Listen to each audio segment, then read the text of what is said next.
Mikwana ekigendera ky'okusinza kuno ye muntu w'omunda abeere ng'aziba obujja. Kkiriza Katonda azibukula ensulo ez'omuntu w'omunda abadde azirise, tukkiriza gy'ogenda kukomebwako okuyita mu kusinza kuno.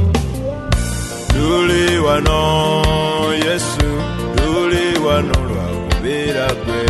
Tuli wano Yesu, tuli wano lwa kubeera kwe. Tuli wano mwami w'abaami, tuli wano lwa kubeera kwe. Tuli wano Kwatira